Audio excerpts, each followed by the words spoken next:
Волкот и магарето. Чита Александар Станојков. Еден волк многу беше огладнел и од пуста гладос беше тргнал по планиње, по долиње, па дури и по поле, близу до некое село. Ете ти од село, надвор кај се одеше едно магаре, тоарено со една погача топла и една карта вино. Таа погача и карта беше биле од еден селанец, што ќе одел во друго село, за да биде нунко да венчат зет со невеста. Магарето што беше се нашло од село надвор на патот, да и полека, себе подбил што беше си заборил човекот нешто дома, да беше се вратил дома да си го земи. Не знам како му се сторило, што се позабил, да магарето што беше откачило, бајди место с краја, едно беше му се приближил волкот до магарето и беше го прелипал 3 пати од радост дека ќе го јадит. Легни бре магаре, беше му рекол волкот, од ќе те јадам. Бре, аман, кумче волче, му одговори магарето, како ќе ме јадиш, кога те барам посакум јас тебе, ја качим се горе насамар, да изваиш од торбава белата погача топла и картата со ројното вино. Повели, земи погачата из есија и испија картата со ројното вино и качи ми се на самарчето мое, да повели ми дома кај стопана ми, за да бидиш нунко, да венчаш зет со невеста. Кумче волче, што късмет сум имал јас, што те најдов брго, оти требаше да превртам сите планиња и ридои за да те најдам. Чум ти така ми нарача стопан ми, или да те најдам, или назад да не се вртам без тебе. Чум ти стопан ми мојот коджабашија, така село го слуша. Та што късмет си имал, кумче волче ти, не ето закажување веќе, блазе тебе оти ќе бидиш нунко. Остај што на чело ќе седиш на трпеза и ќе јадиш се од јагнина и жерчиња, ами кога ќе приближиме до село, сето село ќе излеза да те пречекаат со песни, викотници, со бајраци. Едни доземи ќе те се наведуваат и селјам ќе ти прават со рака.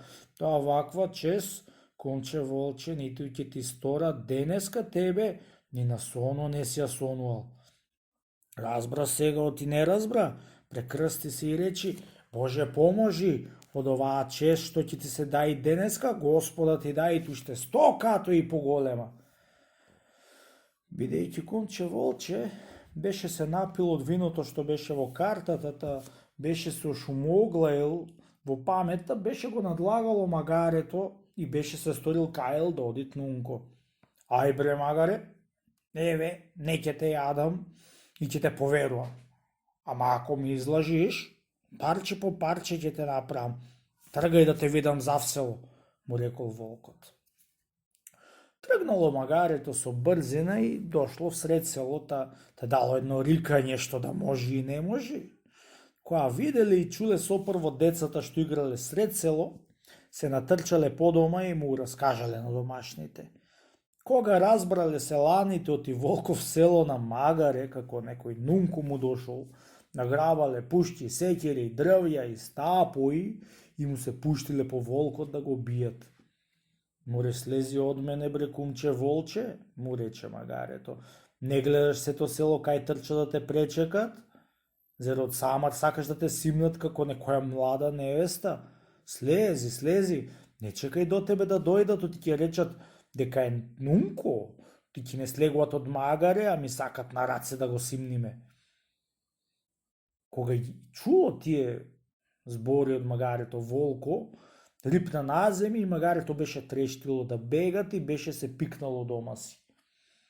Втасале селаните околу волкот и едни се пукале со опушти на село, други се разврлале со камења и дрвја на кумче волчка ребрјата беамо и со кршиле од ќотек.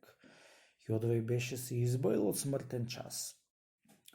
Трештил да бега од село надвор, што да може и не може, плачел и колнел волкот магарето дека го излагало. Бегајќи волчко, беше се напикал во еден врбуњак за да се почини малку од пустото бегање, застанал да се мисли и сам со себе си зборуват. Да има некој човек од мајка роден, да ме вати за опашка. Ти ќе да врти, да удри, да врти и да удри и да не ми кажи за ошто ме бие. Мори главо, мори тикво. Што ми треба мене да бидам нунко и да одам в село, а Мич волк на пазарич бидуат за да оид, да ја сумут од магарето, ти кинисавта да ми скршат костите и да ми одерат кожата, ами ни татко бил нунко, ни пак јас ќе бидам. Волк пастрма не треба да чува, ами кај да си најди, тамо да си јадит. Уште Арно не беше и дорекол збороите и беше го грабнал еден човек што се нашол во врбијако да си бели прачки за коши и да си плети. За опашка и да го врте околу себе и да го удира од земи. Која го врте, дури му се стина опашката да така беше се исчепил пак жив. Уѓе нека ми е, што си барав, тоа си најдов, беше велел волкот и беше пошол во највисоката планина. Кога беше го виделе волците без опашка, беа му се развикале. Дујда куша без опашка, дујди куша без опашка.